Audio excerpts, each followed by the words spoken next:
Sometimes the smallest voices carry the heaviest truths. Sometimes a child's simple words can crack open a grown man's heart and change everything. Mark Delaney heard those words on a Tuesday afternoon in his struggling garage. 8-year-old Sophie Martinez stood in the doorway with her leg brace, holding a red ball she couldn't chase. "Sorry, sir, I can't play ball," she told her father with quiet acceptance that broke Mark's heart. The old mechanic had spent 40 years running from his past, from the blueprints he'd never finished for his late sister's therapy device. But watching Sophie navigate her world with such grace awakened something buried deep inside him. In that moment, Mark decided he wouldn't let another little girl's dreams stay grounded. Using nothing but car parts and determination, he began building something that would change both their lives forever. But could an old mechanic's forgotten dreams really give a little girl wings to fly? Before we jump back in, tell us where you're tuning in from, and if this story touches you, make sure you're subscribed, because tomorrow I've saved something extra special for you. The morning sun cast long shadows across Millbrook's main street, illuminating a town that had seen better decades. Mark Delaney pushed open the weathered door of his garage, the familiar creak greeting him like an old friend who'd overstayed their welcome. At 62, Mark had grown accustomed to the symphony of small disappointments that filled his days, the cash register that rarely sang, the bills that arrived with clockwork precision, and the slow exodus of neighbors who'd given up on places like this.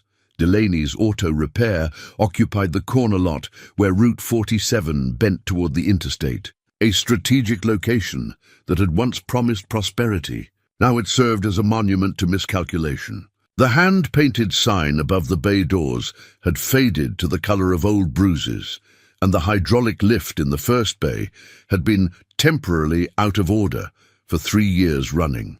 But Mark kept the lights on and the coffee brewing, partly out of stubbornness and partly because he'd forgotten how to quit.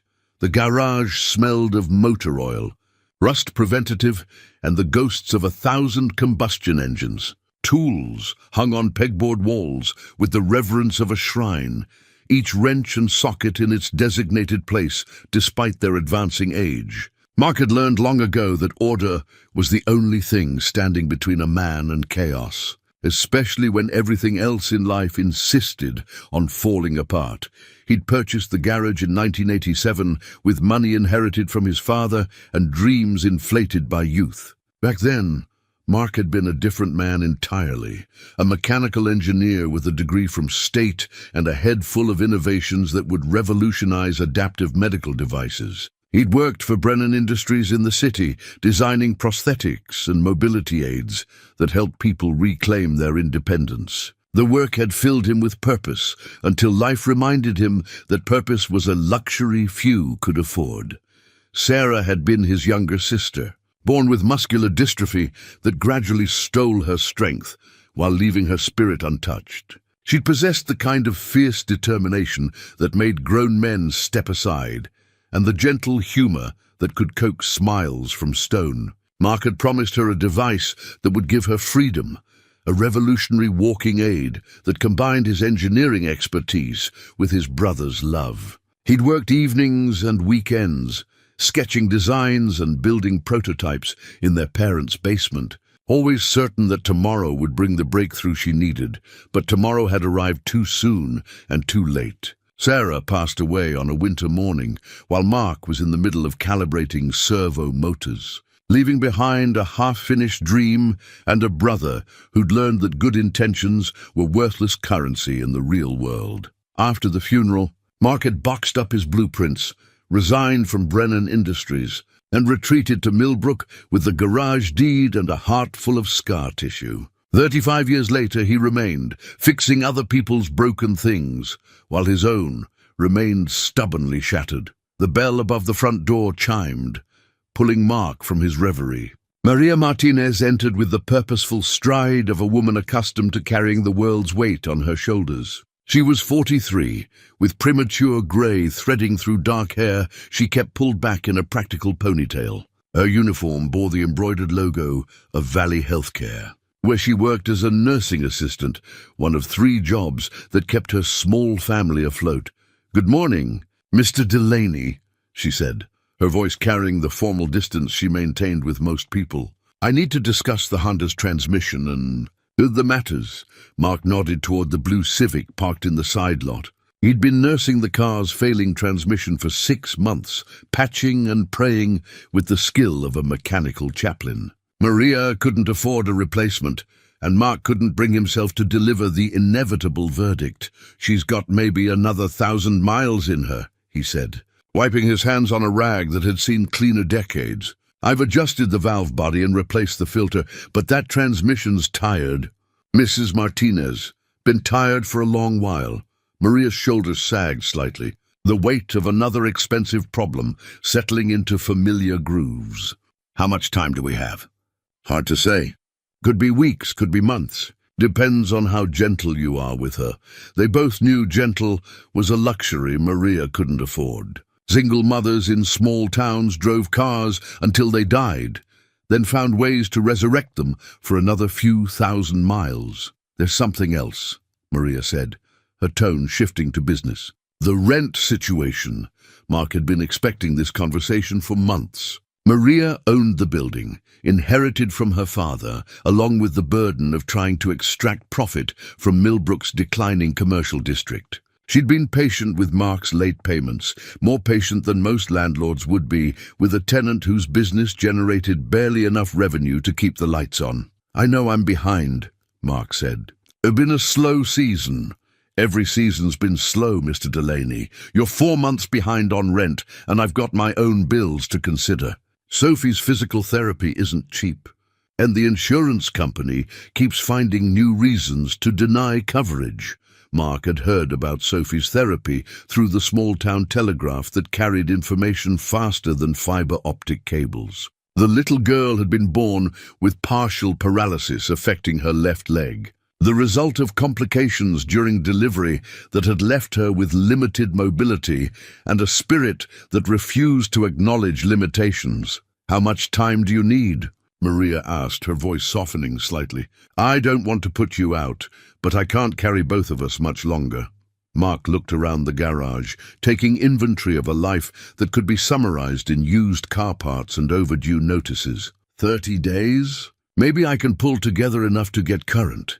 They both knew it was unlikely, but hope was sometimes the only currency left when everything else had been spent. 30 days, Maria agreed. "After that, I'll need to consider other options." She left him with the weight of another deadline and the familiar taste of failure. Mark returned to the Honda's transmission, hands moving through motions perfected over decades, while his mind wandered through paths best left unexplored. It was then that Sophie appeared in the bay door opening, a small figure silhouetted against the afternoon light. She moved with the careful deliberation of someone who'd learned to negotiate the world with extra consideration, her leg brace clicking softly against the concrete floor. In her arms she cradled a bright red rubber ball, the kind sold in bins at the 5 and dime for $1 in dreams.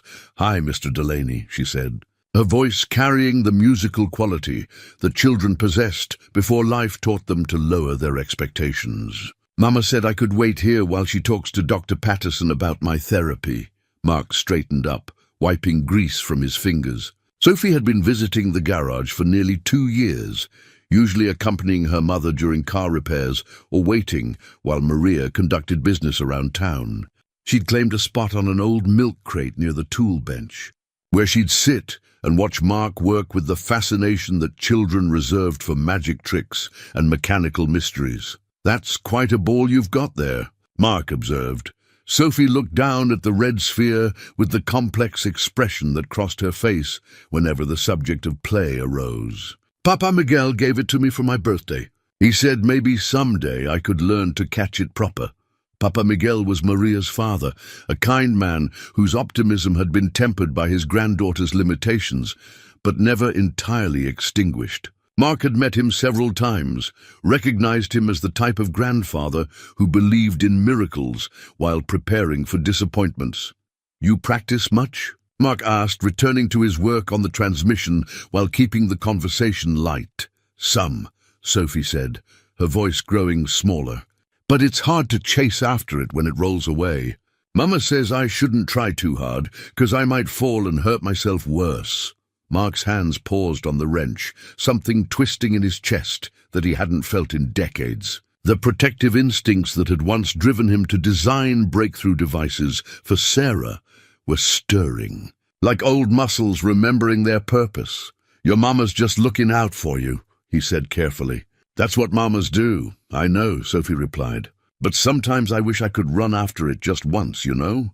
Just to see what it feels like to catch something that didn't wait for me to get there." The words hit Mark like a physical blow, carrying echoes of conversations he'd had with Sarah 40 years ago. His sister had possessed the same wistful longing, the same quiet acceptance of limitations that broke his heart, while inspiring his determination. That evening, after Maria had collected Sophie and the garage had settled into its familiar solitude, Mark found himself standing before a dusty corner cabinet he hadn't opened in years. Inside, beneath layers of neglect and purposeful forgetting, sat a cardboard box labeled Sarah's project, in his own fading handwriting.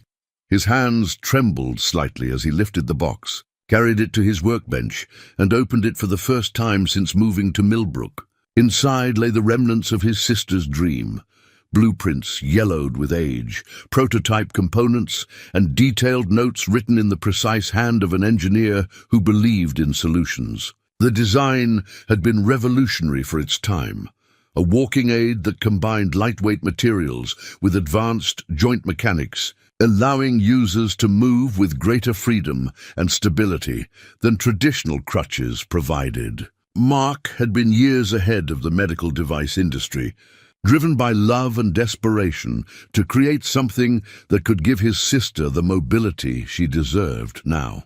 Looking at the blueprints through eyes trained by decades of automotive repair, Mark saw possibilities he'd been too young and ambitious to recognize before. The principles that governed shock absorbers and suspension systems could be adapted, refined, applied to human mobility with the wisdom that came from understanding both engineering and limitation. For the first time in 35 years, Mark Delaney began to hope that maybe, just maybe, he could finish what he'd started. And this time, he wouldn't be too late.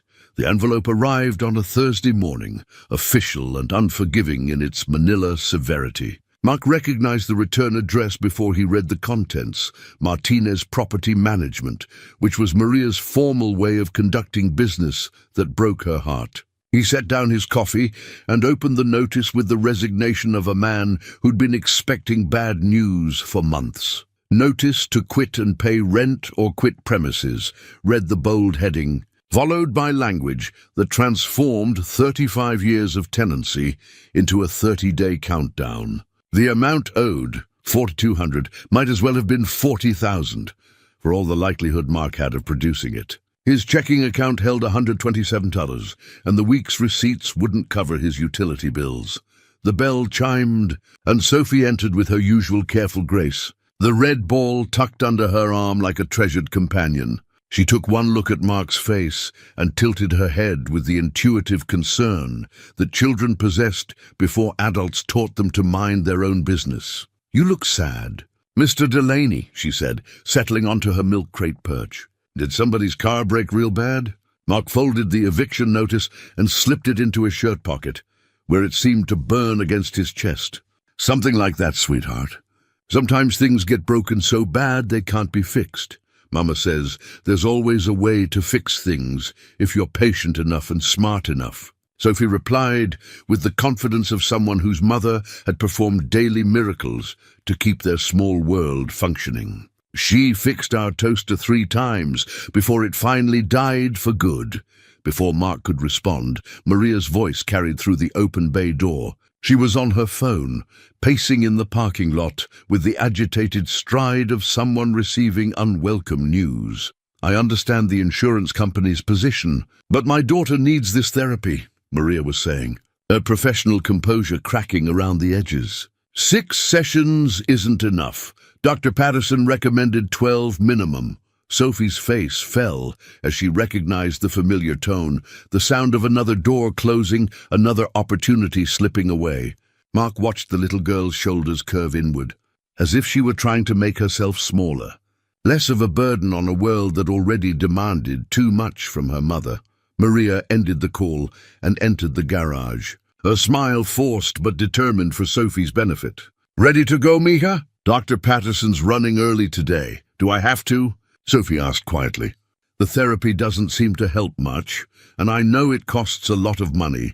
The question hung in the air like exhaust fumes, toxic and impossible to ignore. Maria's composure finally cracked, tears threatening to spill over as she knelt beside her daughter. "The therapy helps," she said firmly. "Maybe not as fast as we'd like, but it helps. And you don't worry about money, okay? That's Mama's job." Mark cleared his throat, drawing their attention. "Mrs. Martinez about the notice, not in front of Sophie," Maria interrupted, her voice sharp with protective instinct. But Sophie was 8 years old and possessed the keen awareness that came from living in a household where every dollar mattered. She looked between the adults with dawning understanding. "Are you going to have to leave, Mr. Delaney?" she asked, clutching the red ball tighter. Mark met Maria's eyes over Sophie's head, seeing his own regret reflected there. Neither of them had wanted this moment to arrive, but small towns didn't offer the luxury of avoiding unpleasant realities. "Sometimes people have to make changes," Mark said carefully. "But that doesn't mean the end of everything." After Maria and Sophie left for the therapy appointment, Mark stood alone in the garage that had been his sanctuary and prison for over 3 decades. The tools on the pegboard walls seemed to mock him with their orderly arrangement, each one a reminder of problems he'd solved for others while failing to solve his own. He pulled out Sarah's blueprints and spread them across his workbench, studying the designs with eyes that had learned to see possibility in the most unlikely places. The walking aid his sister had needed wouldn't have been flashy or revolutionary by today's standards, but it would have been effective. More importantly, it could still be effective for someone else, someone like Sophie. The idea took root with the stubborn persistence of a weed growing through concrete. Mark had 30 days before Maria would be forced to evict him. 30 days to complete what he'd started 40 years ago. Not for Sarah, that opportunity had passed with all the other roads not taken, but for a little girl who still believed in her mother's promise that everything could be fixed with enough patience and intelligence. Mark began making lists, his engineer's mind cataloging resources and requirements. The basic components would need to be lightweight but durable, adjustable for growth, and sophisticated enough to provide real assistance without being so complex that they'd break down regularly. Most importantly, they'd need to be built from materials he could afford, which meant creativity would have to substitute for capital. The garage's inventory suddenly took on new significance. Shock absorbers became potential stabilizing mechanisms. Springs designed for automotive suspension could provide the gentle assistance Sophie would need to move with greater confidence. Aluminum brackets meant for exhaust systems could be reconfigured into lightweight support structures. But Mark's revelation went deeper than simple mechanical adaptation. Looking at Sophie's struggle with the red ball, watching her careful navigation of a world designed for more mobile bodies, he'd recognized something profound. She didn't need to be fixed because she wasn't broken. She needed tools that would allow her natural determination to flourish. The shift in perspective felt like stepping into sunlight after years in shadow. Instead of building something to compensate for Sophie's limitations, he could create something that enhanced her existing strengths. That night, Mark worked until 3 a.m, modifying Sarah's original designs to accommodate automotive components and an 8-year-old girl's specific needs. The mathematics came back to him with surprising clarity. Decades of automotive repair having refined his understanding of stress loads, joint mechanics, and material properties. By dawn, he had a preliminary design that combined the sophistication of medical device engineering with the practical durability of automotive components. More importantly, he had a purpose that extended beyond simply keeping his garage operational for another month. When Sophie arrived the next afternoon, Mark was ready. How was therapy? he asked, noting the slight limp that seemed more pronounced after her sessions. "Okay, I guess," Sophie replied, settling onto her milk crate with obvious fatigue. "Dr. Patterson says I'm making progress, but it doesn't feel like much." Mark set down his wrench and turned to face her fully. "What if I told you there might be another way to help? Something different from therapy?" Sophie's eyes widened with the cautious hope that children learn to temper after too many disappointments. "What kind of different?" "The kind that might let you chase that ball of yours," Mark said quietly. "But it would have to be our secret, at least for a while. Your mama's got enough to worry about without us adding to it." Sophie considered this with the seriousness of someone accustomed to keeping adult secrets. "Would it hurt?" "No more than therapy," Mark promised. "Maybe less."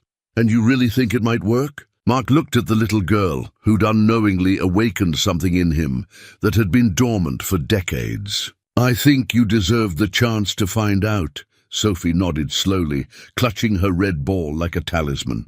"Okay, Mr. Delaney, let's try."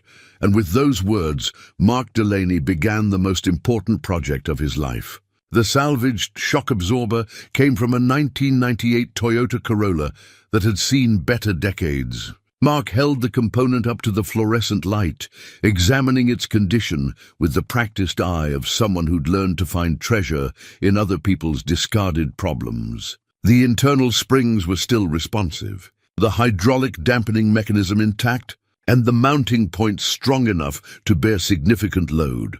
More importantly, it was exactly the right size for what he had in mind. "What's that for?" Sophie asked from her perch, watching Mark clean the shock absorber with careful attention to detail.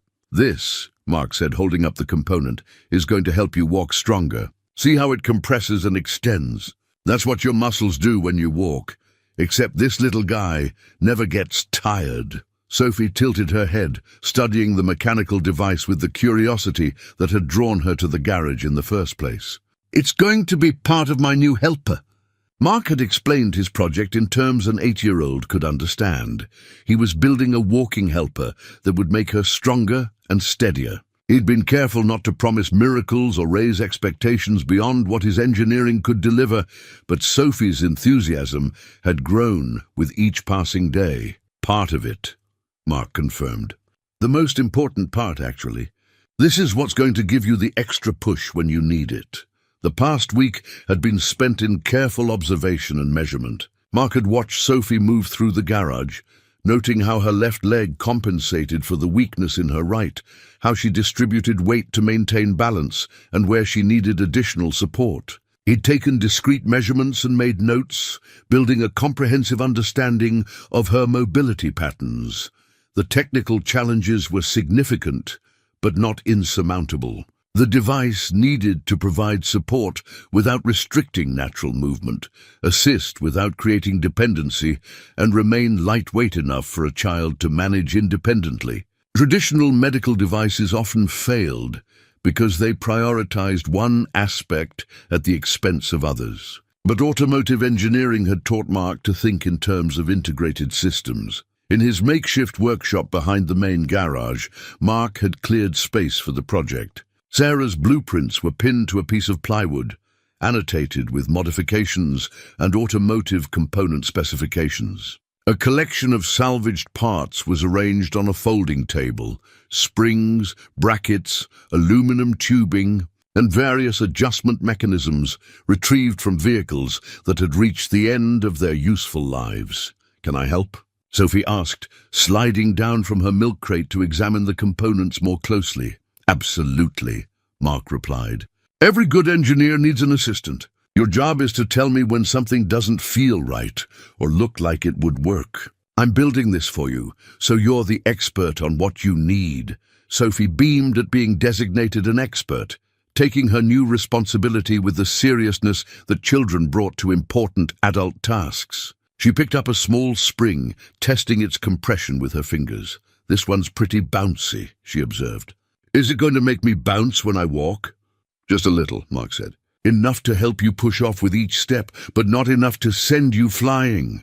The first prototype was crude, but functional. Mark had modified the shock absorber by adding adjustable mounting points and connecting it to a lightweight aluminum frame that could be attached to Sophie's existing leg brace. The mechanism would provide gentle assistance during the push-off phase of walking, while allowing natural movement during the swing phase. Testing began with simple compression exercises. Sophie would press down on the device while Mark made adjustments to the spring tension and dampening characteristics. Her feedback was surprisingly sophisticated.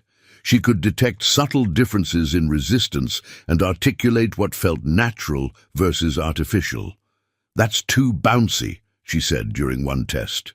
"It feels like it wants to throw me forward." Mark made another adjustment, reducing the spring preload slightly. "How about now?"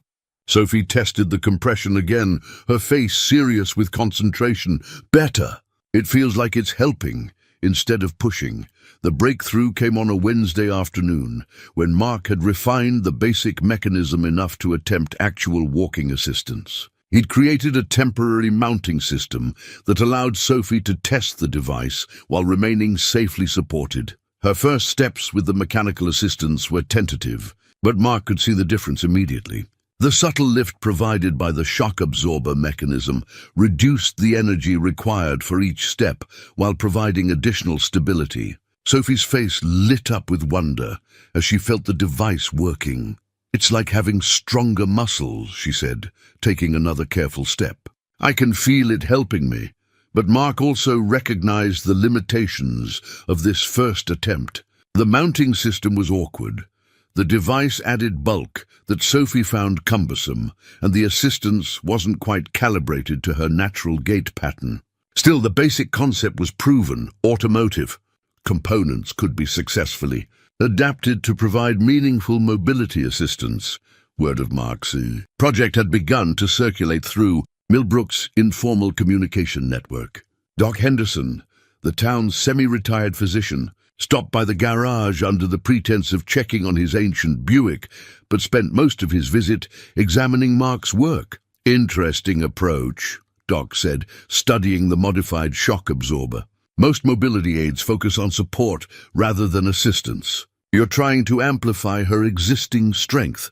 "She doesn't need fixing," Mark replied. "She needs tools that work with her body instead of against it." Doc nodded approvingly. "That's sound thinking. But you're playing with forces that affect a child's developing musculature. Have you considered the long-term implications?" The question had kept Mark awake several nights. He wasn't a medical doctor, and Sophie wasn't his child to make decisions for. But he'd seen the light in her eyes when she'd taken those first assisted steps. And he'd remembered Sarah's frustration with devices that promised help but delivered dependence. "I'm being careful," Mark said. "Small adjustments, constant monitoring, and Sophie's in charge of telling me when something doesn't feel right." Betty Walsh, who ran the town's only diner, had also heard about Mark's project through the grapevine. She'd taken to stopping by the garage with coffee and unsolicited advice, her motherly instincts activated by the sight of an old man and a little girl working together on something that might be wonderful or dangerous. "You sure Maria knows what you're up to?" Betty asked, watching Sophie test the latest iteration of the device. "She knows I'm helping Sophie with some exercises," Mark replied carefully. "It wasn't exactly a lie, but it wasn't the complete truth either. That woman's got enough worries without you adding to them," Betty warned. "But Lord knows, that little girl deserves every chance she can get." The community's growing awareness created additional pressure for Mark to succeed. Millbrook was the kind of place where everyone knew everyone's business, and Sophie's situation had touched hearts throughout the town. People were quietly rooting for Mark's project while simultaneously worrying about the consequences of failure. As the days passed, Mark refined the device through continuous iteration and testing. Each modification brought new insights and new challenges, but the basic concept remained sound. Sophie's enthusiasm never wavered, even when setbacks required starting over with different approaches. "Are you going to be able to finish it before you have to leave?" Sophie asked during one afternoon session, her voice carefully neutral, but her eyes betraying concern. Mark paused in his adjustments, struck by the weight of the question. The eviction deadline loomed like storm clouds on a clear day, but somehow the urgency had transformed from desperation into determination. "I'm going to finish it," he promised. "One way or another, you're going to get your walking helper." Sophie smiled and returned to her role as chief testing consultant, unaware that her faith in him had become the strongest component in his design. The modified leg brace represented Mark's first true breakthrough. He'd taken Sophie's existing medical brace, a utilitarian device designed more for stability than comfort, and transformed it into something that actually enhanced her natural movement patterns. Using lightweight aluminum brackets salvaged from exhaust systems and precision machined joints adapted from suspension components, he'd created a hybrid that bridged the gap between medical necessity and mechanical possibility.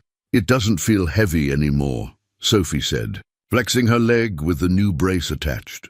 "It feels like part of me." Mark watched her movement with the satisfaction of an engineer whose calculations had translated into real-world success. The new design distributed weight more evenly, reduced pressure points, and incorporated the shock absorber mechanism in a way that felt intuitive rather than artificial. More importantly, it had restored something to Sophie that he'd seen slipping away: confidence in her own body's capabilities. The transformation hadn't happened overnight. 2 weeks of careful modification, testing, and refinement had been required to achieve this level of integration. Mark had stripped the original brace down to its essential components, then rebuilt it from the ground up using principles learned from decades of automotive repair and his dormant knowledge of biomedical engineering. The key innovation was the articulating joint system. Traditional leg braces provided rigid support that often worked against natural movement, but Mark's design incorporated multiple pivot points that moved in harmony with Sophie's gait. Small springs provided gentle correction without restriction, while the modified shock absorber offered assistance during the most energy-intensive phases of walking. "Want to try walking to the tool cabinet?" Mark suggested, indicating a distance that would have challenged Sophie's endurance just weeks ago. Sophie nodded eagerly and set off across the garage floor. Her movement was smoother now, more confident, with less of the compensatory hip motion that had characterized her previous gait. The mechanical assistance was subtle enough to feel natural, while providing genuine support where she needed it most. "I can go farther now," she said, reaching the tool cabinet without obvious fatigue. "It's like my leg remembers how to be strong." Mark smiled at her characterization. Sophie had an intuitive understanding of how the device worked that surpassed many adults' grasp of complex mechanical systems. She'd become an active participant in the design process, offering suggestions that Mark incorporated into successive iterations. "What if the spring was a little softer here?" she'd asked during one testing session, indicating the ankle joint. "It feels like it's fighting me when I try to turn." Her observations invariably led to improvements. Mark had learned to trust her feedback completely, recognizing that she was the ultimate expert on how the device felt and functioned in real-world conditions. The success of the leg brace modification had encouraged Mark to be more ambitious with his next challenge: a set of adaptive crutches that would complement the brace and provide Sophie with even greater mobility. Traditional crutches were essentially unchanged from their medieval origins: simple, supports that required significant upper body strength and provided no mechanical assistance. Mark envisioned something different: crutches that would work with Sophie's body to amplify her natural strength while providing stability and endurance. The concept drew inspiration from automotive suspension systems, which were designed to absorb shock while maintaining control and comfort. "These are going to be different from regular crutches," Mark explained as he showed Sophie his preliminary sketches. "They're going to help you walk instead of just holding you up." The design incorporated spring-loaded mechanisms that would store energy during the weight-bearing phase of each step and release it during push-off. Small shock absorbers would smooth out irregularities in terrain while maintaining consistent support. Most importantly, the crutches would be adjustable as Sophie grew, representing a long-term investment in her mobility rather than a temporary solution. Building the adaptive crutches required components from several different vehicles. The main shafts came from a Honda Civic strut assemblies, providing the perfect combination of strength and weight. Springs from a motorcycle's rear suspension offered the right resistance characteristics for Sophie's body weight. Adjustment mechanisms from seat assemblies would allow for fine-tuning and growth accommodation. Sophie's enthusiasm for the project had grown with each successful modification. She'd begun arriving at the garage earlier and staying later. Her mother's concerns about monopolizing Mark's time outweighed by her daughter's obvious progress and happiness. Maria had noticed the improvement in Sophie's mobility, but attributed it to the consistency of her therapy sessions rather than Mark's mechanical interventions. "Your Mama says you're doing better in therapy," Mark observed during one afternoon work session. "I guess," Sophie replied, focused on helping him adjust spring tension. "But I think it's more because of what we're building here. I feel stronger when I'm helping you." The comment reminded Mark why he'd started this project. Sophie didn't just need better mobility equipment, she needed to feel capable and involved in her own care. The collaborative nature of their work was as therapeutic as any medical intervention. Doc Henderson had become a regular visitor, officially checking on various automotive problems, but actually monitoring Sophie's progress with professional interest. He'd begun bringing medical texts and research papers, sharing them with Mark as resources for understanding the physiological aspects of mobility assistance. "You're achieving something remarkable here," Doc said during one visit, watching Sophie demonstrate the improved brace. "She's moving better than I've seen since her birth injury." "It's not magic," Mark replied. "Just proper engineering applied to the right problem." "Sometimes proper engineering is indistinguishable from magic," Doc observed. "Have you considered documenting what you're doing? Other children could benefit from this approach." The suggestion planted a seed in Mark's mind that would grow over the following days. If his techniques worked for Sophie, they might work for other children facing similar challenges. The garage that had been his refuge from failure might become a workshop for creating solutions. Betty Walsh had also increased her visits, bringing food and gossip in equal measure. She'd appointed herself as the project's unofficial cheerleader, spreading word throughout the community about Sophie's remarkable progress. "Whole town's talking about what you're doing," she told Mark over coffee. "Folks are proud of you both." "It's not about me," Mark protested. "This is all Sophie's accomplishment." "Maybe so," Betty replied. "But you're the one who saw what she needed and figured out how to provide it. That's not nothing." As the 2-week mark approached, Mark realized that Sophie had already exceeded his most optimistic projections for the modified brace. She was moving with confidence and endurance that surprised even him, tackling challenges that would have been impossible just weeks earlier. "I want to try something," Sophie announced during their latest session. "Can I walk all the way to the street and back?"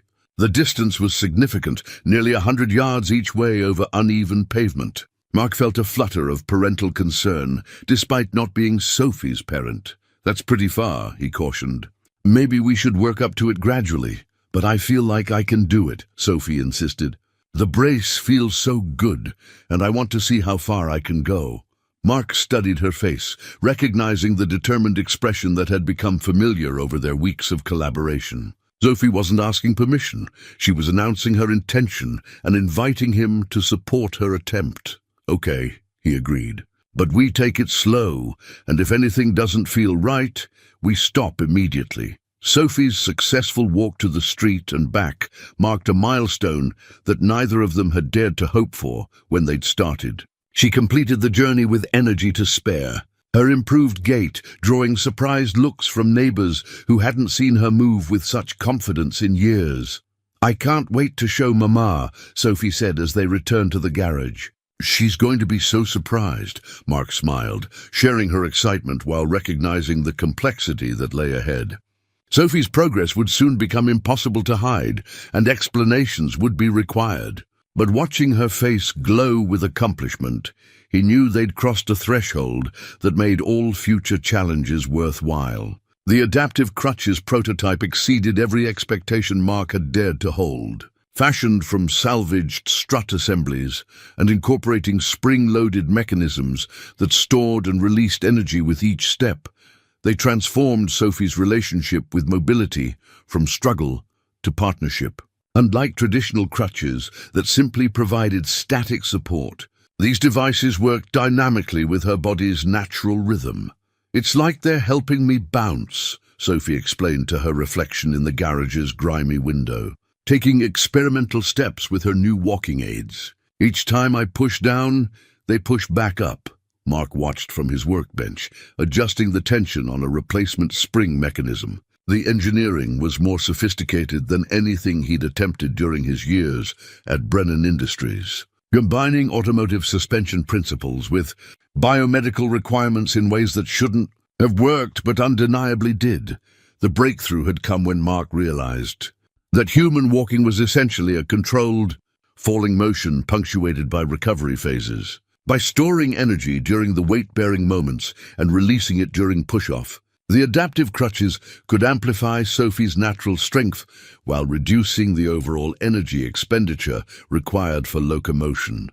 "Try walking to the far bay and back," Mark suggested. "But remember, if anything feels wrong, stop immediately," Sophie finished with good-natured exasperation.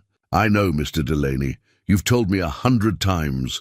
She set off across the garage with confidence that would have been impossible just weeks earlier. The crutches moved in perfect synchronization with her improved leg brace, creating an integrated system that enhanced rather than hindered her natural movement patterns. Her gait was smoother, her posture more upright, and most importantly, her smile was radiant. The transformation hadn't gone unnoticed. Mrs. Kowalski, from the house across the street, had stopped by that morning under the pretense of asking about oil changes, but had actually come to witness Sophie's remarkable progress firsthand. "Lord have mercy," she'd whispered, watching Sophie navigate the garage with unprecedented ease. "That child's moving like a different person entirely." Word was spreading through Millbrook's informal communication network with the speed that small towns reserved for genuine miracles and impending disasters. The local barber had mentioned it to his customers, who'd passed it along to their families, creating a growing awareness that something extraordinary was happening in Delaney's old garage. Doc Henderson had begun stopping by daily, his medical bag coincidentally in the car whenever Sophie was present. He'd taken to conducting informal examinations, checking her muscle development and joint stability with the thoroughness of someone who understood the implications of what Mark was achieving. "Her muscle tone has improved significantly," Doc reported after his latest assessment. "Whatever you're doing is having measurable physiological benefits beyond just mechanical assistance." "She's building confidence," Mark replied. "When people believe they can do something, their bodies often find ways to make it possible." The confidence factor was indeed crucial. Sophie had begun attempting activities that would have been unthinkable before her collaboration with Mark. She'd started helping with simple repairs around the garage, reaching tools and organizing parts with the enthusiasm of someone discovering new capabilities. "Can I help you fix Mrs. Patterson's carburetor?" she'd asked that morning, indicating the disassembled engine component on Mark's workbench. "That's pretty advanced work," Mark had cautioned. "But you could teach me the easy parts," Sophie had persisted. "I'm good at organizing things and remembering where pieces go." Mark had found himself agreeing, recognizing that Sophie's desire to contribute was as important as her improved mobility. She'd proven to be a remarkably capable assistant, her small fingers able to reach places that challenged Mark's arthritis-stiffened joints. The success of the adaptive crutches had emboldened Mark to consider even more ambitious modifications. He'd begun sketching designs for a complete mobility system that would integrate the leg brace, crutches, and additional support mechanisms into a comprehensive solution, but success was also generating complications that Mark hadn't fully anticipated. Sophie's dramatically improved mobility was becoming increasingly difficult to explain as simply the result of physical therapy. Maria had begun asking pointed questions about her daughter's sudden progress. Dr. Patterson says, "Sophie's improvement is remarkable," Maria had mentioned during her last visit to discuss the garage's rent situation. "He's never seen such rapid advancement in a case like hers." Mark had deflected the conversation, but he recognized that a fuller explanation would soon be unavoidable. Sophie's progress was too significant to remain hidden, and her enthusiastic reports about their engineering sessions were beginning to raise maternal curiosity. The timing was particularly challenging because Mark's financial situation remained desperate. The eviction deadline was only 2 weeks away, and his prospects for raising the required rent payment were essentially non-existent. The irony wasn't lost on him. He was achieving the greatest success of his engineering career while facing the loss of the workspace. That made it possible. Betty Walsh had organized an informal collection among the town's business owners, hoping to raise enough money to help Mark remain in the garage. The gesture touched him deeply, while highlighting how much his situation had become community knowledge. "Nobody wants to see you leave," Betty had explained when she'd presented him with $347 in crumpled bills and loose change. "This place wouldn't be the same without you and your magic hands." The money was meaningful but insufficient, representing kindness rather than salvation. Mark had accepted it graciously, while knowing that his time in the garage was measured in days rather than months. Sophie seemed to sense the underlying tension. Though she hadn't been told directly about the eviction threat, children possessed intuitive radars for adult anxiety, and she'd begun asking questions about Mark's plans for the future. "Are you going to keep helping other kids after me?" she'd asked during one of their work sessions. "Because I think lots of people could use what you're building." The question had stopped Mark cold. He'd been so focused on completing Sophie's mobility system that he hadn't considered the broader implications of his work. But Sophie was right. His techniques could potentially help other children facing similar challenges. "I'd like to," Mark had answered honestly. "But sometimes circumstances change in ways we can't control." Sophie had nodded, with the solemn understanding that children developed when their families faced uncertainty. Maybe circumstances can change in good ways too. Her optimism was infectious, but also heartbreaking. Mark knew that good changes required more than hope. They required resources, stability, and opportunities that seemed increasingly unlikely. The adaptive crutches represented more than just successful engineering. They symbolized what became possible when someone refused to accept limitations as permanent. Watching Sophie move with newfound confidence and capability, Mark felt echoes of the young engineer he'd once been, the one who'd believed that every problem had a solution waiting to be discovered. But he also felt the weight of time running out. Sophie deserved to complete her transformation, to fully develop the capabilities that their collaboration had awakened. The thought of leaving her progress incomplete felt like a betrayal of both her trust and Sarah's memory. As Sophie completed her walk across the garage and returned with glowing satisfaction, Mark made a silent promise. Whatever happened with the garage, whatever financial pressures forced his hand, he would find a way to finish what they'd started together. "How did that feel?" he asked, watching her carefully set the crutches aside. "Like flying," Sophie replied with the simple honesty that had become her trademark. "Like I finally remembered how to fly." The competition flyer appeared on the garage's bulletin board like a gift from Providence itself. Sophie discovered it during her afternoon visit. Wedged between overdue invoices and parts catalogs, its bright colors announcing Millbrook Founders Day Adaptive Sports Demonstration in bold letters that seemed to shimmer with possibility. "Look at this, Mr. Delaney," Sophie called out, her voice tight with excitement and something deeper, longing that had been carefully buried beneath years of accepting what she couldn't do. Mark looked up from the transmission he'd been rebuilding, wiping grease from his hands as he approached the bulletin board. The flyer detailed an event scheduled for the annual Founders' Day festival, inviting children with mobility challenges to demonstrate adaptive sports and equipment. There would be competitions in modified basketball, adaptive track events, and mobility device showcases. That looks interesting, Mark said carefully, recognizing the dangerous hope flickering in Sophie's eyes. Do you think? Sophie started, then stopped herself, the question too large and fragile to voice completely. I mean, with my new helpers, do you think I could maybe...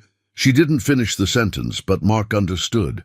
Sophie was dreaming of participating, of showing the world what she could accomplish with the devices they'd built together. The competition represented everything she'd been working toward without quite realizing it. Tell me what you're thinking, Mark encouraged, settling onto an overturned milk crate beside her. I keep imagining what it would be like to play catch with other kids, Sophie admitted, her voice barely above a whisper. To run a little race, or just to show people that I'm not broken.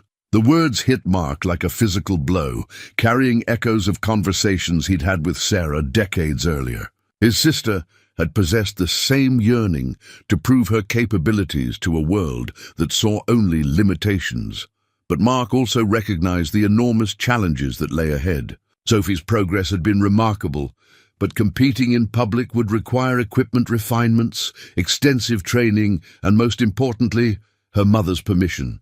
Maria had grown increasingly suspicious of Sophie's mysterious improvements, and the conversation about Mark's role in her daughter's care could no longer be delayed. That's a pretty big dream, Mark said gently. It would take a lot of preparation, but you could help me get ready, right? Sophie asked with the faith that children placed in adults they trusted completely. You could make my helpers even better? Mark felt the weight of her confidence pressing against his chest. The competition was only 3 weeks away, barely enough time to refine the equipment and prepare Sophie for the challenges she'd face. More problematically, his eviction deadline fell just days before the event. I'd need to talk to your mama first, Mark said carefully. She doesn't know about everything we've been building together. Sophie's face fell slightly as reality intruded on her dreams. She's going to be worried about me getting hurt. She's going to be worried because she loves you, Mark corrected. That's what parents do. That evening, after Sophie had left with promises to think about how they might approach her mother, Mark found himself staring at the competition flyer with a mixture of excitement and dread. The event represented an opportunity for Sophie to showcase her remarkable progress, but it also threatened to expose their secret collaboration before he'd properly prepared Maria for the revelation. The technical challenges were manageable. Mark could refine the adaptive equipment to handle the demands of competitive activity. The social challenges were far more complex. Maria had been patient with Mark's late rent payments and supportive of Sophie's time at the garage, but she'd been operating under the assumption that her daughter was simply enjoying the company of a kind old man who let her watch him work. The truth was simultaneously more and less than that assumption, more because Mark had fundamentally changed Sophie's relationship with her own body and capabilities, less because his motivations were entirely altruistic, driven by memories of another little girl who'd never had the chance to compete in anything. Mark spent the next morning in his workshop, studying the adaptive equipment with fresh eyes. The leg brace and crutches functioned beautifully for general mobility, but competitive activities would place additional demands on both the equipment and Sophie's developing strength. He began sketching modifications, reinforced joint assemblies that could handle lateral stress from sporting activities, quick-release mechanisms that would allow rapid transitions between different mobility configurations, and safety features that would protect Sophie from the consequences of overconfidence or equipment failure. The work absorbed him completely, bringing back memories of the focused intensity he'd once brought to his professional engineering challenges. But this project carried emotional weight that his corporate work had never possessed. Every calculation and decision directly impacted someone he'd grown to care about deeply. Sophie arrived that afternoon with the determined expression that Mark had learned to associate with major announcements. Talk to Mama about the competition," she said without preamble, settling onto her usual perch. "She wants to meet with you." Mark's stomach tightened. "What did you tell her exactly?"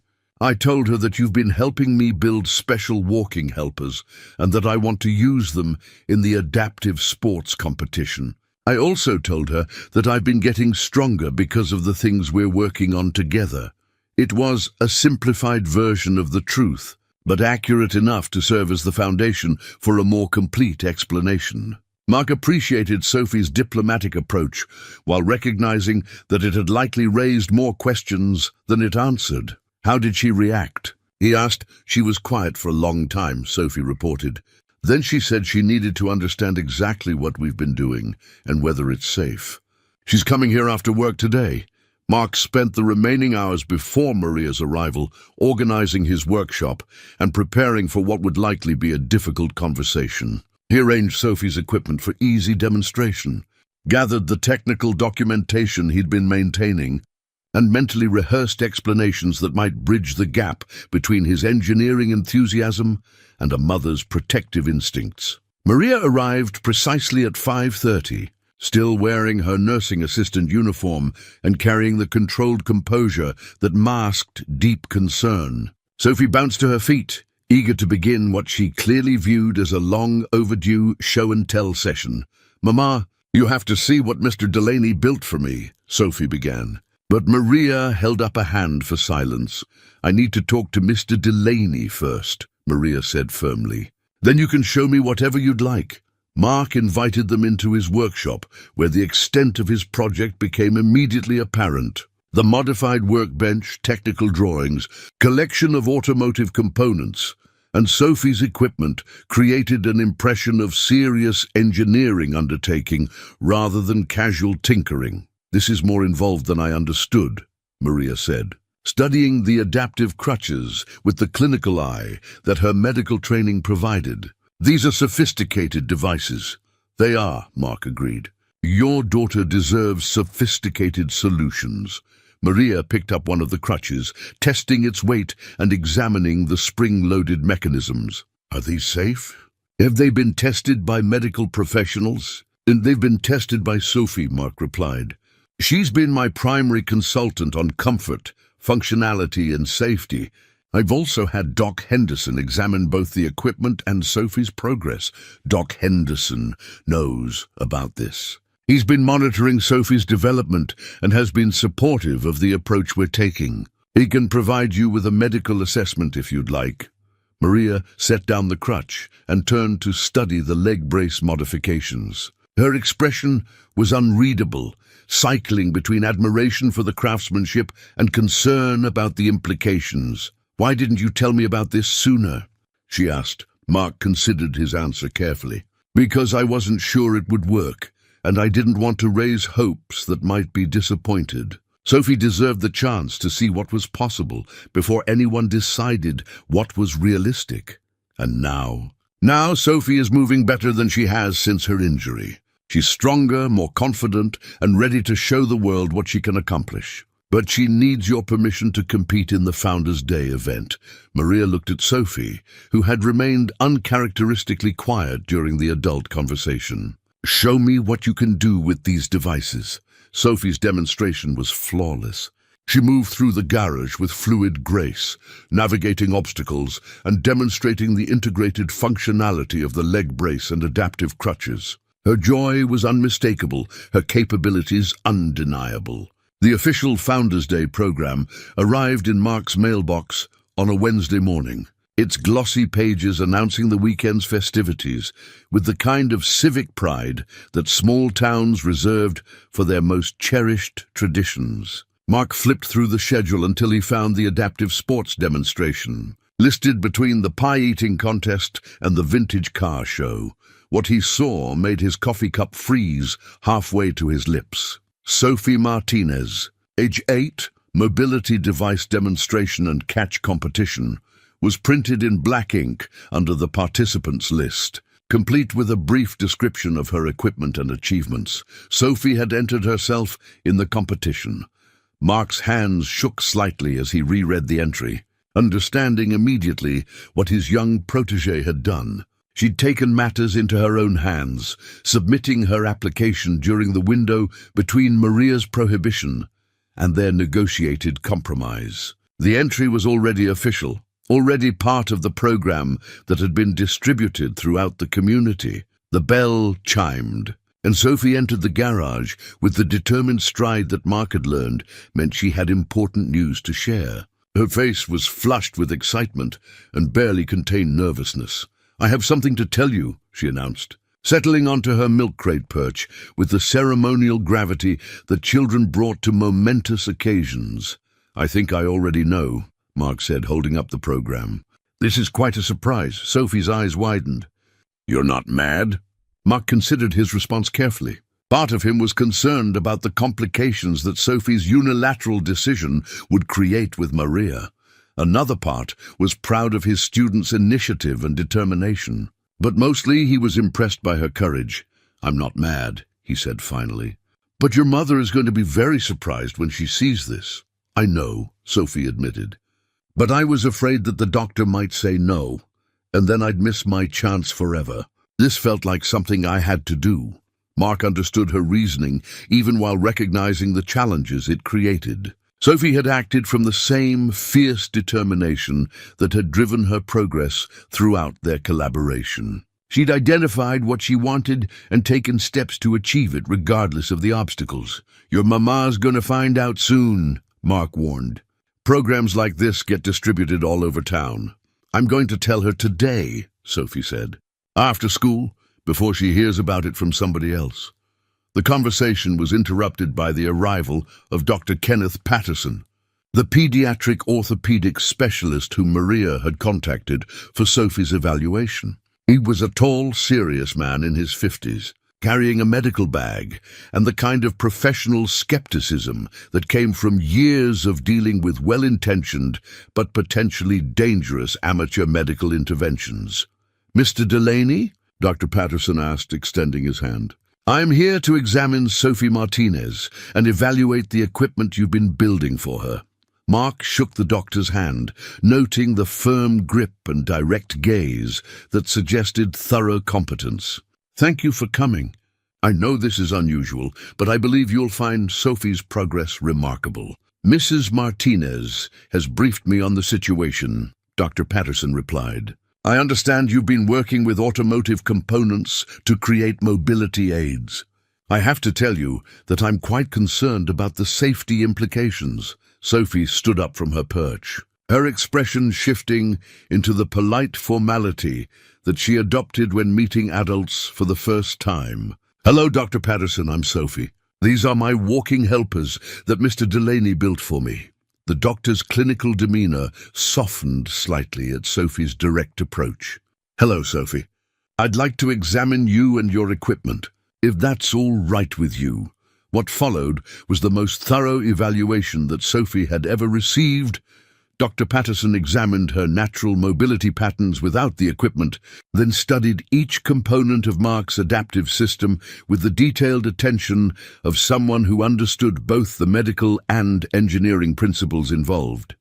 He tested the spring mechanisms, checked the joint assemblies for proper alignment, and measured the force distribution characteristics of both the leg brace and adaptive crutches. Most importantly, he observed Sophie using the equipment, noting the improvements in her gait pattern and overall mobility. "This is remarkable work," Dr. Patterson said after completing his examination. "The engineering principles are sound, the medical applications are appropriate, and Sophie's progress is undeniable." Mark felt tension he hadn't realized he'd been carrying drain from his shoulders. "So you approve of her using the equipment?" "I approve of her continuing to use it under proper supervision," Dr. Patterson clarified.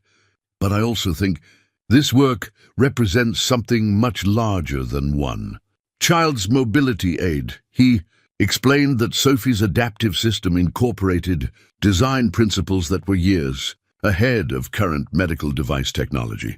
The integration of automotive components with biomedical applications could revolutionize assistive equipment for children with mobility challenges.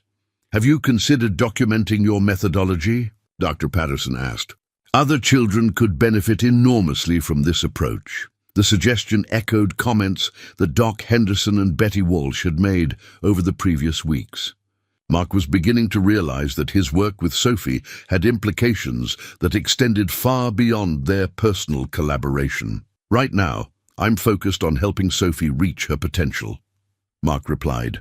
Everything else can wait until after the competition, Dr. Patterson nodded approvingly. About that competition, Mrs. Martinez showed me the program entry.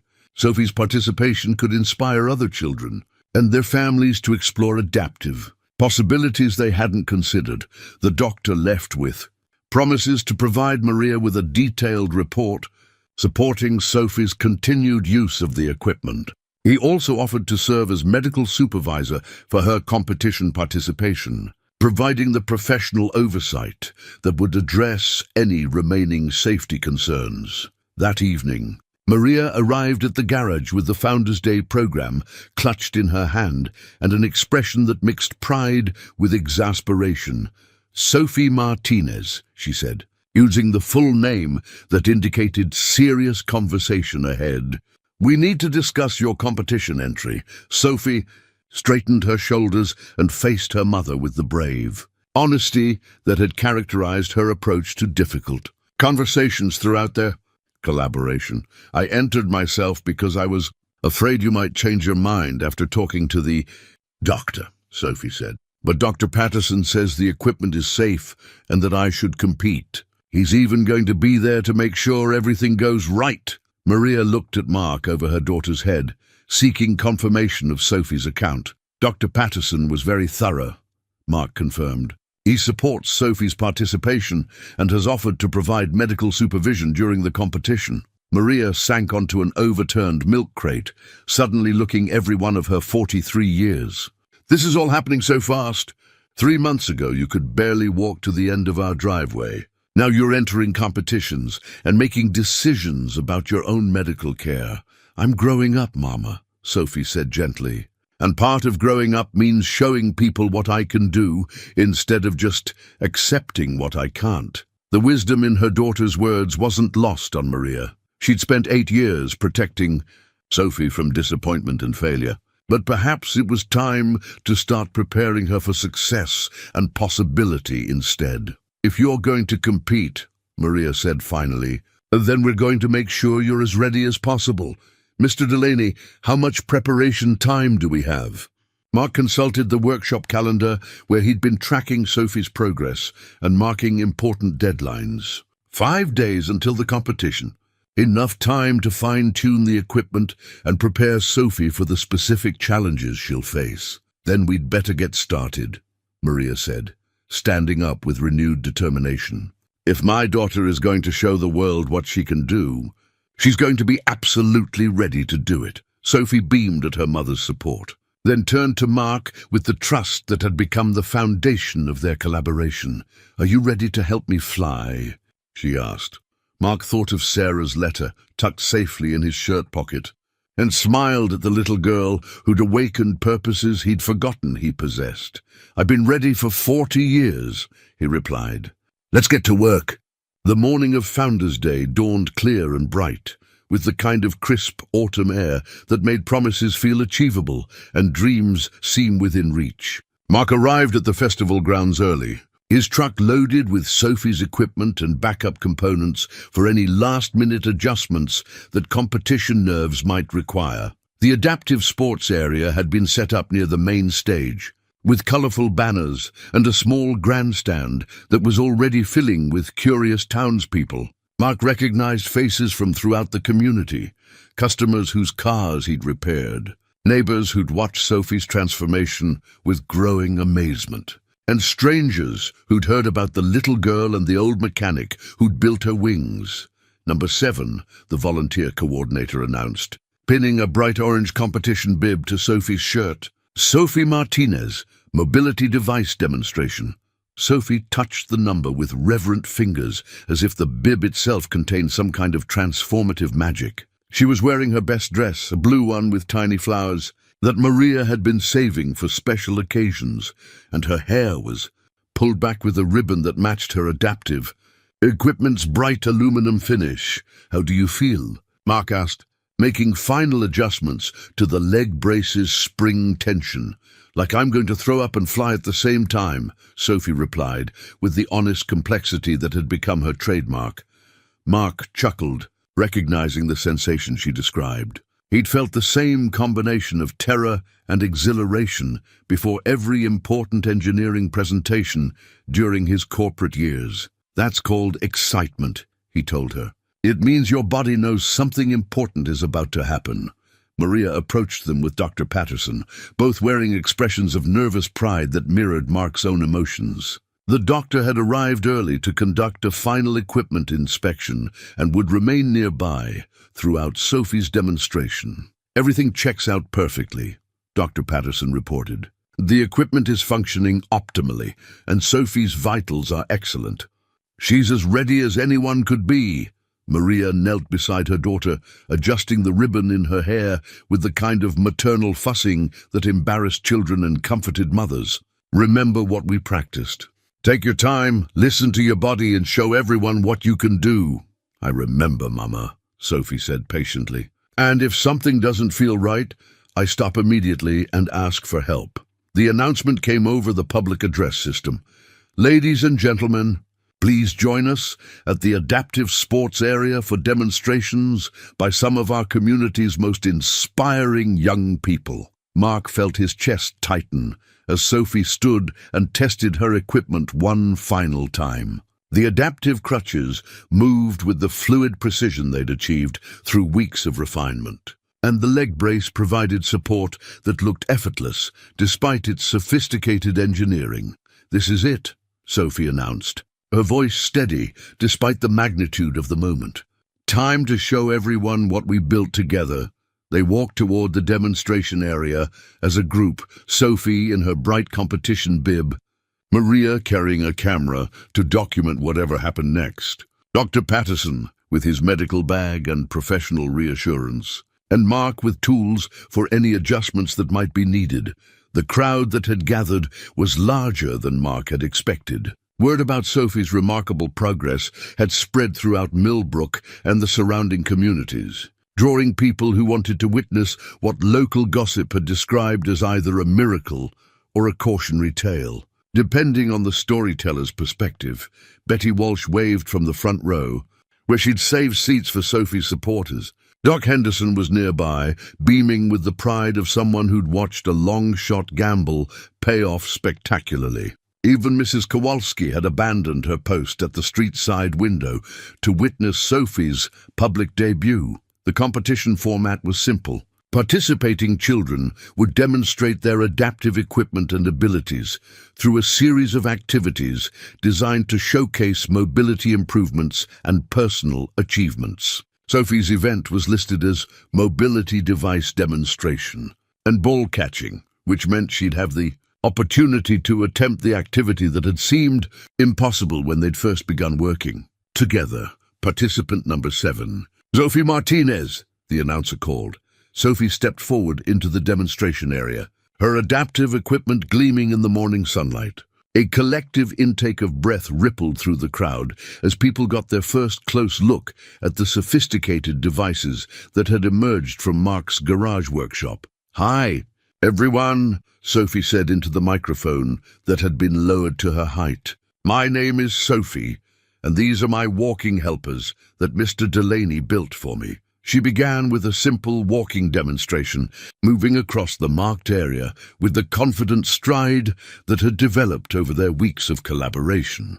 The crowd murmured appreciatively as they observed the seamless integration between Sophie's natural movement and the mechanical assistance provided by her equipment. "The special thing about my helpers," Sophie explained as she walked, "is that they don't do the work for me. They help me do the work myself better than I could before." Mark watched from the sideline, his heart swelling with pride at Sophie's poise and clarity. She was explaining complex biomedical engineering principles in terms that anyone could understand, making the crowd partners in her achievement rather than merely spectators to her demonstration. "Now I'm going to try something that I couldn't do before Mr. Delaney helped me," Sophie announced, accepting the red rubber ball that had started their entire journey. Together, the crowd fell silent as Sophie positioned herself for the catching demonstration. That would represent the culmination of months of engineering refinement and personal growth. Mark held his breath, knowing that this single moment would define not just Sophie's competition, but everything they'd built together. Sophie positioned herself in the center of the demonstration area, the red ball cradled in her hands, like a symbol of every dream deferred and every possibility reconsidered. The morning sun cast her shadow long across the grass, and Mark could see his sister's face in the determined set of Sophie's shoulders. "Ready?" He called the volunteer who would be throwing the ball back to her. Sophie nodded, her adaptive crutches planted firmly on either side of her stance. The crowd had grown completely silent, sensing that they were about to witness something extraordinary.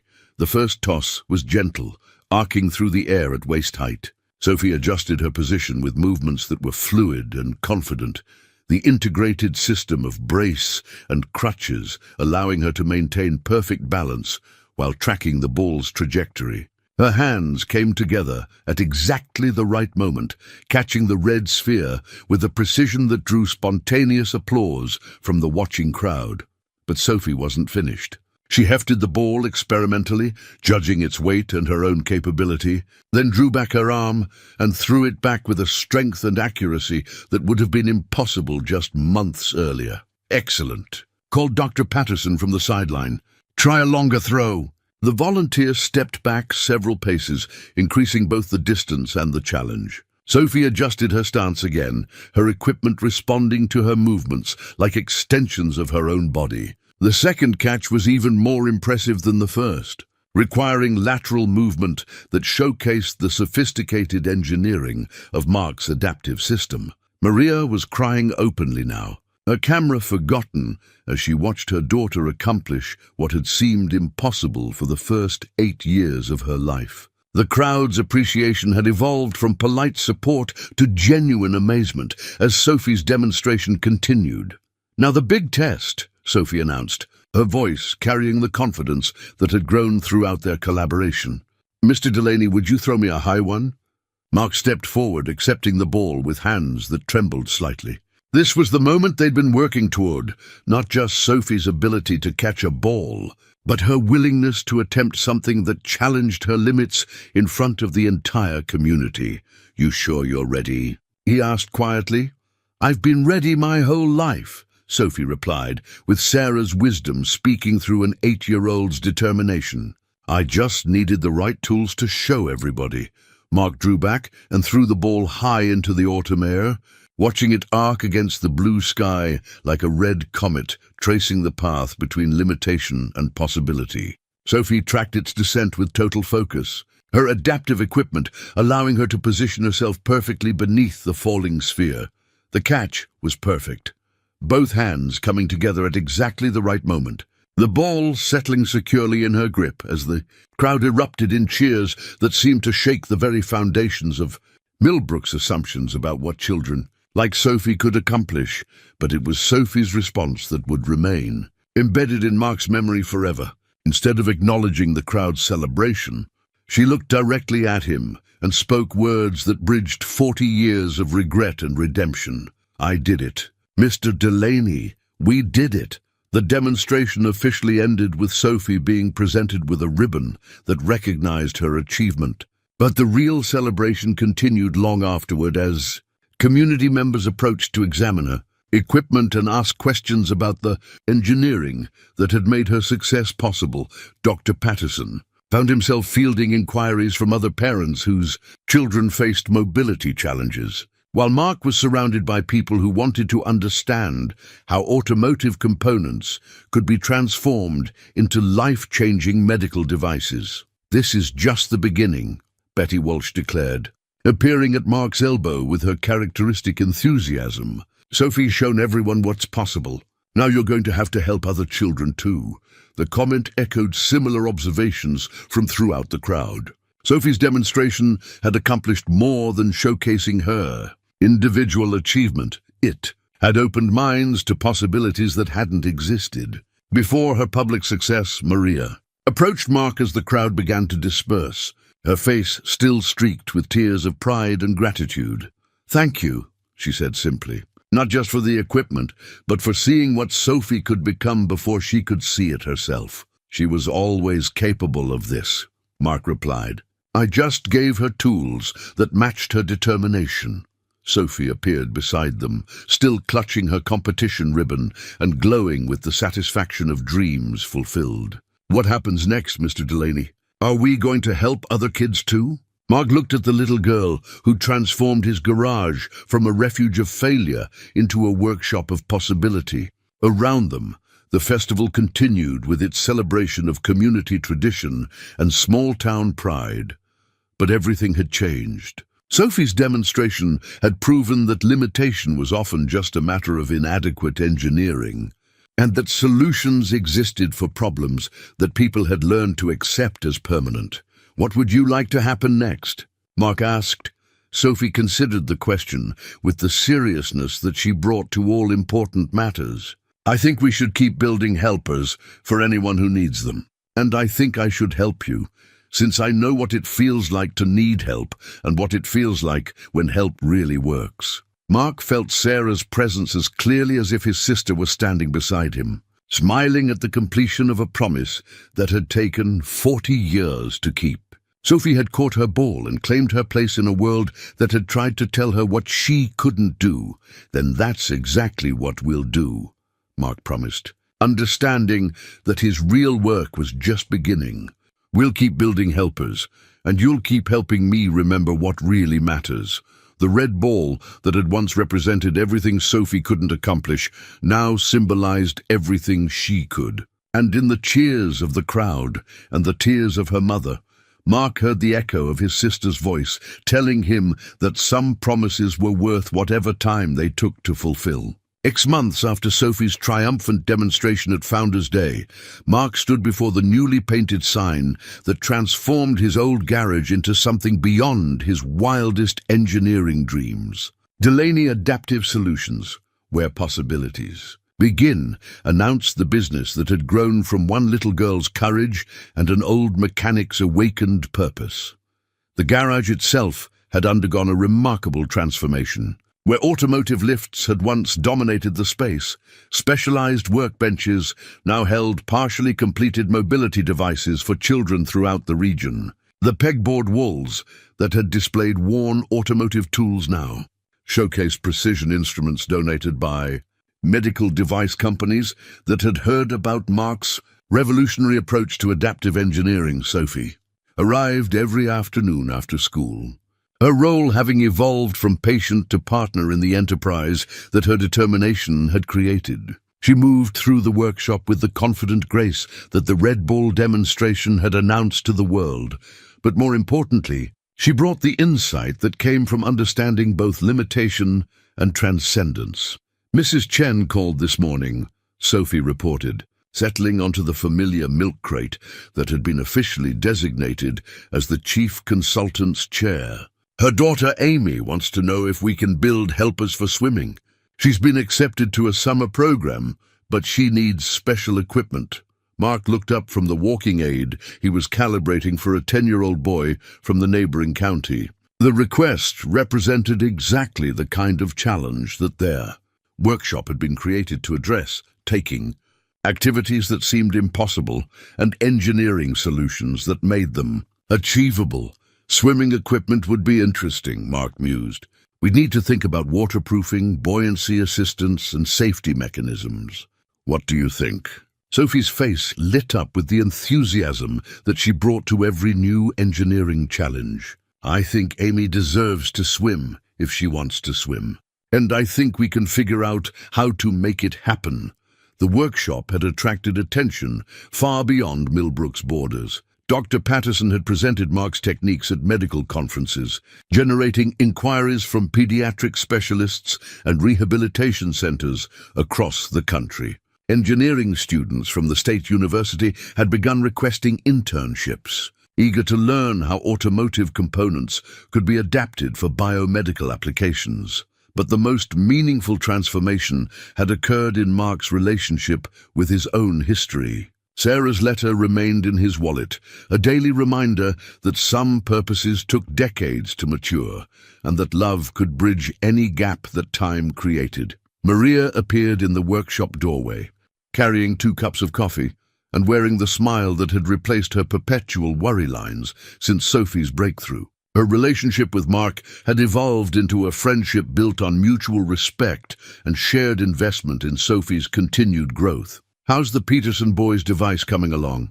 she asked, setting one of the coffee cups beside Mark's workbench. "Almost finished," Mark replied, gesturing toward the lightweight walking frame he'd designed for a 6-year-old with cerebral palsy.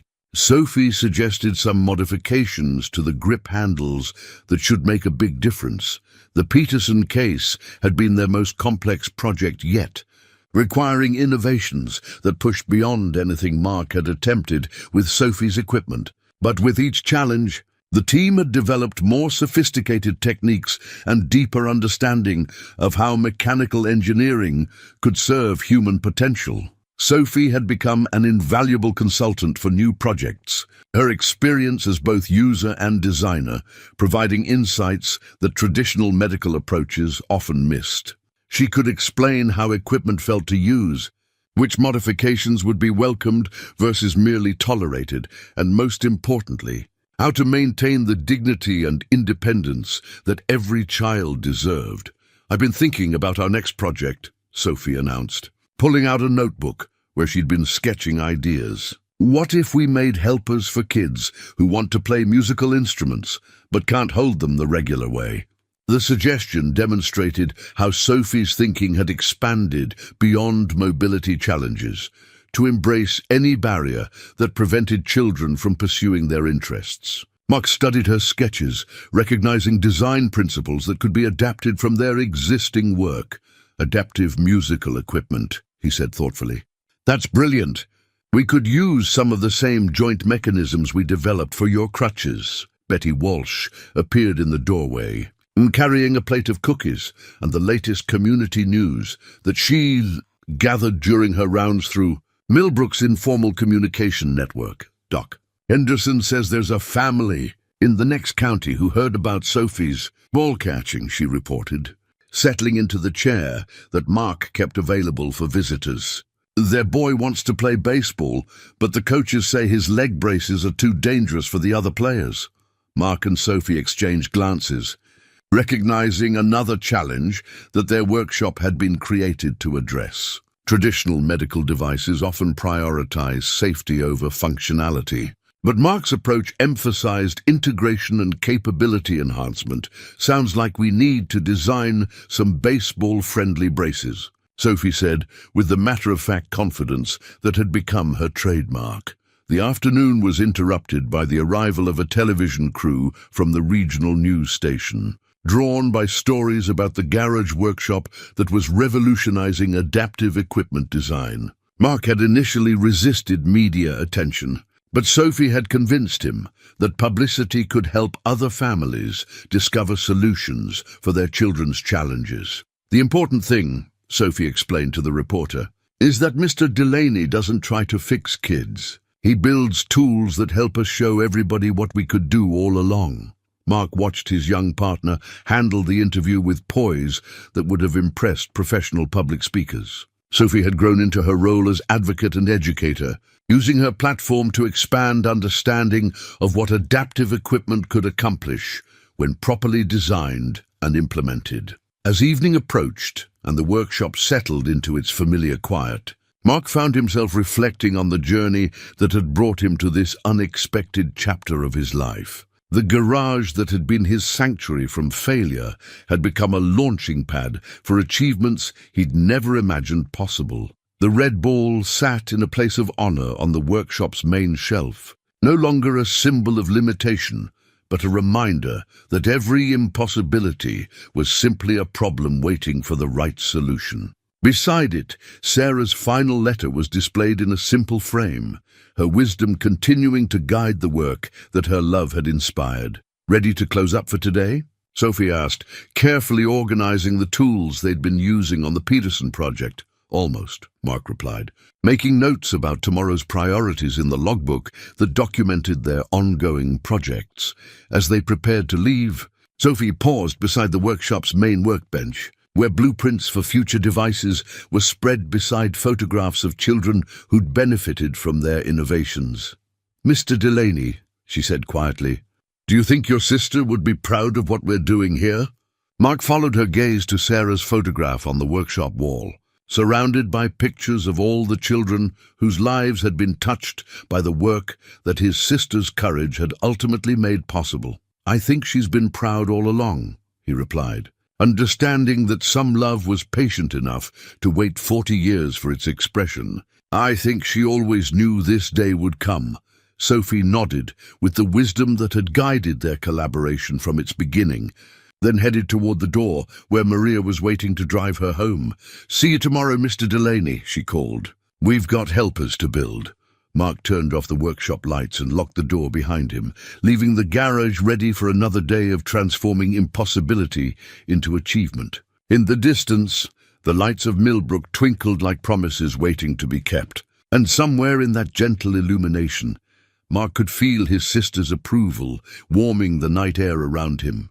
The red ball would roll again tomorrow, caught by hands that had learned they were stronger than anyone had dared to hope. And Mark Delaney would be there to build whatever tools were needed to make the impossible seem as natural as breathing.